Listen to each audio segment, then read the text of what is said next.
Muy bien, estamos con la diputada provincial Claudia Balaguer. Claudia, bienvenida. Muchas gracias por invitarme. Un gusto. En uno de los programas hablábamos con Pablo Farías y le preguntábamos para qué servía la Cámara de Diputados de la provincia. Y la pregunta surge porque por allí el santafesino, el rosarino, no tiene toda la información de lo que pasa en la Cámara. ¿Usted cree que es un problema de comunicación o realmente hay un problema de gestión? No, creo que el tema de la comunicación es un tema de todos los poderes políticos, ¿no? Es muy difícil hoy llegar a la gente con interés, con motivación, con cercanía, haciendo sentir que realmente lo que estamos trabajando en los distintos poderes del Estado tiene que ver con los problemas de la gente. Y me parece que ahí falta mucho de recorrer el territorio. Bueno, a mí me gusta mucho recorrer el territorio y estar haciendo foros de participación ciudadana sobre las distintas leyes que estamos proponiendo en la Cámara, porque realmente creo que es una forma de que se pueda entender que lo que estamos haciendo tiene que ver con lo cotidiano. Diputada, la Cámara Baja de la provincia se está convirtiendo en un ariete, ¿no?, en pos de la reforma constitucional. ¿Considera que 2022 puede llegar a ser el año en el que empiece a encarrilarse esta iniciativa? Yo creo que hay buenas señales. Por un lado, hay 6 proyectos de muy distintos bloques políticos, con lo cual, bueno, esto indica que hay una necesidad política, unas ganas de avanzar en un proyecto de estas características. Tenemos una deuda histórica en Santa Fe, ¿no? 60 años tiene la Constitución de la provincia, ni siquiera está adaptada a la Reforma Nacional del 94, y mucho menos a los nuevos derechos que se fueron conquistando a partir de los movimientos sociales, de los feminismos, de las diversidades y disidencias, de las niñeces y las juventudes, que son grandes derechos que se fue desarrollando en el mundo entero. Y bueno, estamos muy atrasados y creo que con estos proyectos que hoy se están presentando hay una oportunidad de avanzar efectivamente en algo que creo que, como decía, es una deuda histórica.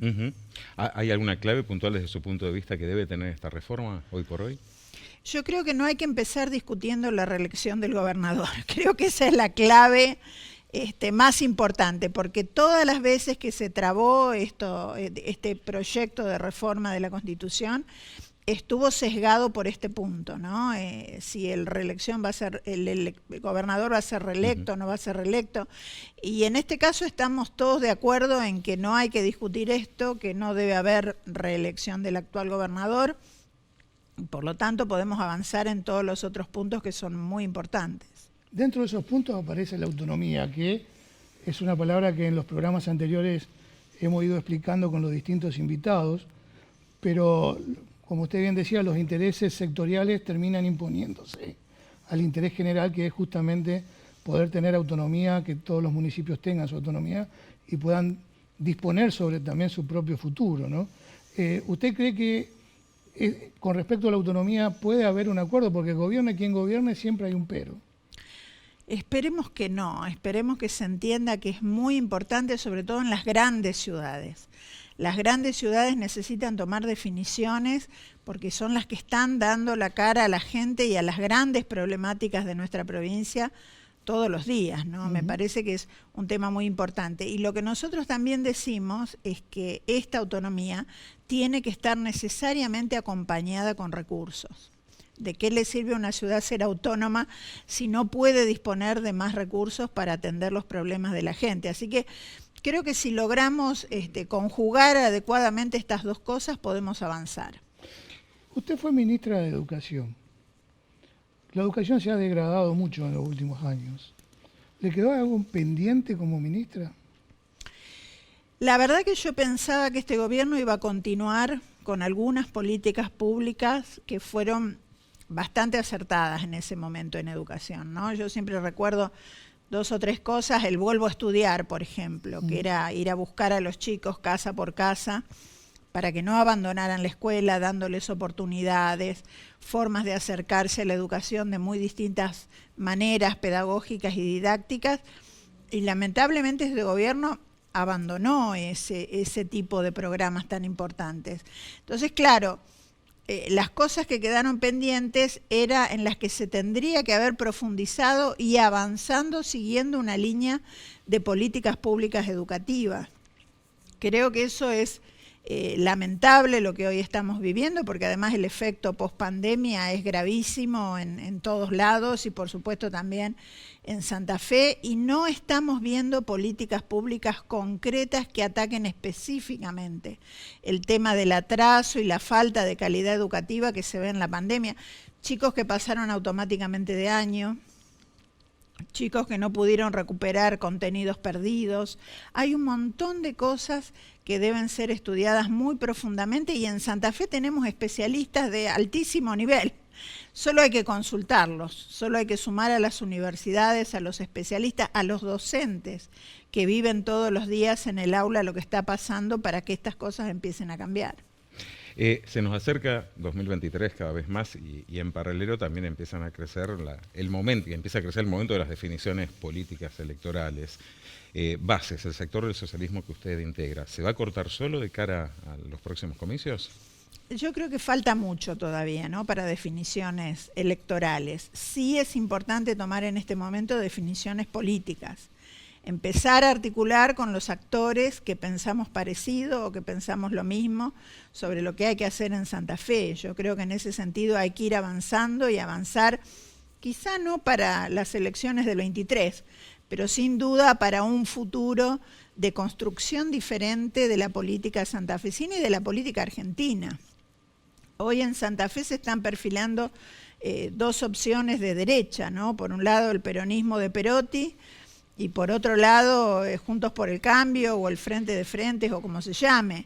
Y en realidad yo creo que hay todo un electorado progresista que acompañó durante muchos años las políticas progresistas en Santa Fe, en Rosario, ahora en Villa Gobernador Gálvez, en la ciudad capital, que es el camino que hay que profundizar. Ese electorado está requiriendo un mejor Estado, una mayor cercanía y una mayor participación ciudadana.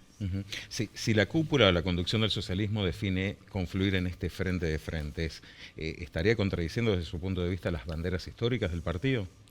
Yo creo que una alianza con el PRO, por ejemplo, sería contradecir las banderas históricas del socialismo. Nadie puede comprender cómo un partido que tradicionalmente está más vinculado a la izquierda democrática, puede confluir en una alianza con la derecha. Hay que empezar a pensar en esas alianzas más basadas en las ideas, en los ideales, en las propuestas y en los proyectos que parten desde esos ideales. Y ahí creo que hay sectores de todos los partidos políticos, del socialismo, del justicialismo, del radicalismo, por supuesto, y otros partidos que están creciendo en la provincia de Santa Fe, más nuevos, más jóvenes, que quizá puedan a futuro confluir en una idea común que sea realmente transformadora de la realidad del ciudadano, que hoy realmente está agobiado. Realmente hoy el ciudadano está muy agobiado y hay que darle una alternativa y una salida. El ciudadano está agobiado, pero también porque los sectores políticos ponen en crisis, dentro de este contexto socioeconómico bastante complejo, hasta cosas que sorprenden. Por ejemplo, hemos escuchado a Milei o a Patricia Bullrich decir que en el caso que ellos sean presidentes, desaparecería el Ministerio de Educación y de Salud de la Nación. Digo, ¿cuál es la mirada que usted tiene al haber sido ministra de la provincia, ¿no? El argumento que ellos utilizan es que son dos cuestiones que dependen de las provincias. Sí, es verdad, son cuestiones que dependen de las provincias y la mayor inversión la hacen las provincias, tanto en salud como en educación. Pero ¿qué pasa con un ministerio nacional inexistente que no pueda aportar a las grandes diferencias que hay entre las provincias? Porque realmente no es lo mismo la política pública en salud de Rosario, la política pública en educación de Santa Fe, que llevó adelante el Frente Progresista, que lo que pasa en otras provincias del país. Hay otros ejemplos interesantes, Río Negro, por ejemplo, que hizo una política muy interesante en educación.